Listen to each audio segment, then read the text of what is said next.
Of course, there are things in life that you say I could have done differently, but knowing that and being aware of that, um, for me, it's helped me. So for every play that I've, every chess move that I've made, I was like, he's gonna do that. It's like, it was followed up because I learned from that one. Okay, now I have to change my strategy because I moved that there. He's gonna move there. Now I have to move this over here. So at the end of the game, I believe, I trapped the queen in the corner. To use a great analogy, and I have the king in my side. So I'm pretty happy with where I am. For most, that meant to most to me, and always, coming up, I always believed in the way you live your life, you affect the outcome of your life, and karma and everything. So I just will want to be remembered as a very honest and straight up guy. I'm pretty much a mirror. If someone's cool with me, you like energies attract, right? You give off energy, you get that energy back.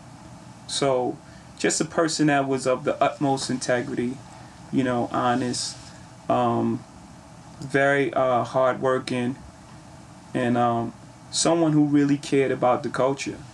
Because at the end of the day, I mean, that's what I push. That's what I'm pushing everyone for. Because this thing right here, this music thing is a thing that I don't think everyone figured into the equation, right? Because you have projects and you have certain people sectioned off in certain areas, and you have better schools here and worse schools here, and this whole thing was like a chessboard again. This whole thing was set out a certain way, and then rap music came, and it turned everything around. It just threw every equation that everyone, every equation that was factored in already. It just threw that thing for a loop. So I have a responsibility to the culture as well. So everything that I do, in every room that I walk in representing hip hop.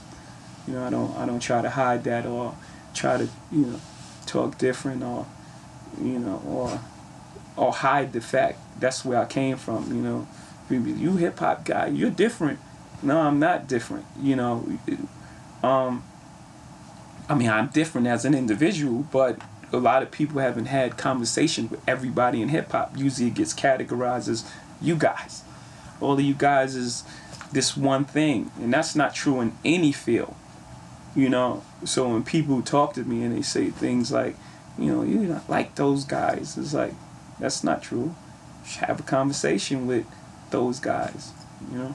For one, the whole retirement, around the Black Album was, I got to a point in my career that I felt like I was starting to put albums out because it was that time of year. It was more so from everyone expected an album from me come November. And I loved the music too much to ever get in that situation. And then I was presented, there's two things happening at the same time. It was that feeling, that fear of just making an album because I can, or and it was the opportunity to run Def Jam, at the time it was Def Jam and Warner. So it was this opportunity to do something else for the culture, to show it in another positive light, that is a life after music as well. That we can go on and be great executives, and almost like coaches, who knows better about the music than the person who made it. I understand an artist. I understand what they're going through. I understand sitting in the studio for hours and waiting for the inspiration, or, just so many different things about making music. So it was those two things happening at the same time. And I've always, it's funny that since Reasonable Doubt, I was always had one foot out the door. It was just the music just kept, first it was the business of the music. After Reasonable Doubt, I thought I was going to make one album, be done, but then we signed a contract with Def Jam, and it was